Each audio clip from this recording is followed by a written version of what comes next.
ইনশাল্লাহ দেখি না, সেটা হুট করে তার কিছু সম্ভব না। এতগুলো বছরের জঞ্জাল কি আর একদিনে দূর হবে? আপনারা কোনোভাবে এমন এমন ব্যাপারটা নিবেন না যে যারা বিগত সরকারের রাজনৈতিক বেনিফিশিয়ারি, যারা মানে পলিটিক্যাল যারা বেনিফিশিয়ারি, এবং সেটা যারা এখানে কাজে লাগিয়েছেন বা ব্যবহার করার চেষ্টা করেছেন সেই ক্ষমতাটা, তারা আমাদের আশ্রয় প্রশ্রয় থাকবে বা আমাদের আশ্রয় প্রশ্রয় পাবে। ঢালাওভাবে শিল্পীদের নামে মামলা বা দোষী না হলে মামলা দেওয়াটা এটা অপ্রত্যাশিত এবং এটা অনাকাঙ্ক্ষিত।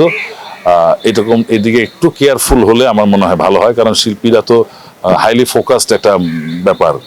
দিন সোনালী অতীতটাকে আবার ফিরিয়ে আনতে পারি, এবং সেই ক্ষেত্রে কিছু প্রস্তাবনা আমরাও দিয়েছি, তারাও বিবেচনা করছেন। এখন প্রযোজকদের সাথে তারা আলোচনা করছেন, তারাও হয়তো কিছু দেবেন যে চলচ্চিত্র কিভাবে আরো সমৃদ্ধ করা যায়, মানে আগের চেয়ে বেশি চলচ্চিত্র নির্মাণ করা যায় এবং আরো বেশি বেশি মানুষ যাদের সাথে ইনভলভ হতে পারে, কাজ করতে পারে, প্রযোজকদের ছবি বানাতে উৎসাহী হয়, সেই সব দিক নিয়ে আলোচনা হয়েছে। ইনশাল্লাহ দেখি না, সেটা হুট করে তার কিছু সম্ভব না। এতগুলো বছরের জঞ্জাল কি আর একদিনে দূর হবে? চেষ্টা শুরু হয়েছে, সংস্কারের কাজ শুরু হয়েছে, শুরু হবে, আরো আরো আরো গতি বাড়বে এটার।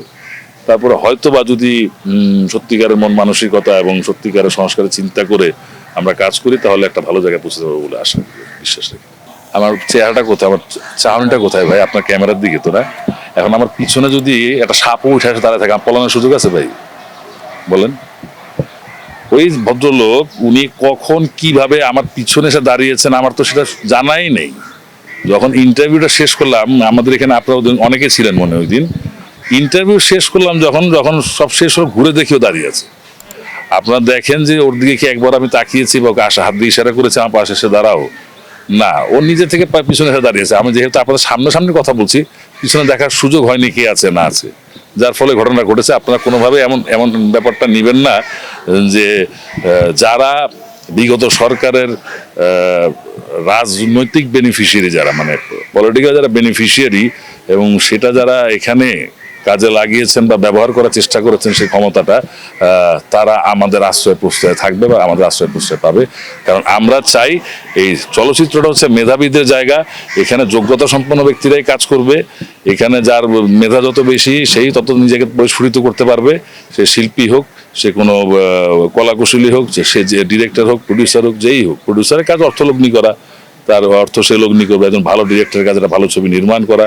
আমি যতটুকু জানি, এই পর্যন্ত যতটুকু আমি জানতে পেরেছি, জনাব ফেরদৌস চিত্রনায়ক, ঢাকা 10 আসনের এমপি সাবেক, উনার নামে একটি মামলা হয়েছে, সম্ভবত হত্যা মামলা।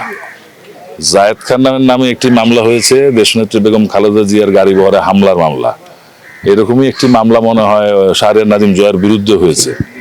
তা আসলে কি, মামলাটা তো হলো আইনের ব্যাপার, যাচাই বাছাইয়ের ব্যাপার। যাচাই বাছাইয়ের পরেই তো মানুষ প্রমাণিত করতে পারবে যে তার বিরুদ্ধে মামলা সঠিক না ভুল। এমন তো না যে আগের সরকারের মতো যে আমরা যখন কোর্টে গিয়েছি, যখন আমি কোর্টে দাঁড়িয়েছি, তখন দেখলাম যে বাদী যে সেই সাক্ষী, আমার তরফ থেকে কোনো সাক্ষী চলবে না। পুলিশ বাদী, পুলিশই সাক্ষী, এবং তার সাক্ষীর উপরে আমার সাজা হচ্ছে। তো আমার মনে হয় না এখনকার সময় এগুলো হবে। এখনকার সময় সঠিক বিচার হবে, আইনের শাসন প্রতিষ্ঠিত হবে। দোষীরা দোষ করে যদি প্রমাণিত হয় তাহলে তারা শাস্তি পাবে, আর যদি নির্দোষ হয় তাহলে অবশ্যই তারা রেহাই পেয়ে যাবে। তবে আমার একটা আশা থাকবে যে এই ধরনের ঢালাওভাবে শিল্পীদের নামে মামলা বা দোষী না হলে মামলা দেওয়াটা এটা অপ্রত্যাশিত এবং এটা অনাকাঙ্ক্ষিত। এরকম এদিকে একটু কেয়ারফুল হলে আমার মনে হয় ভালো হয়, কারণ শিল্পীরা তো হাইলি ফোকাসড একটা ব্যাপার। তো একটা শিল্পী নামে মামলা হলে এটা পুরো দেশে আলোচনা হয়, তো মামলাটা যুক্তিযুক্ত এবং তথ্য প্রমাণাদি সহকারে হওয়াটাই বেটার। অযৌক্তিক বা অযথা কারো নামে মামলা বা কাউকে হয়রানি করার পক্ষে আমি না, আমার দলও না।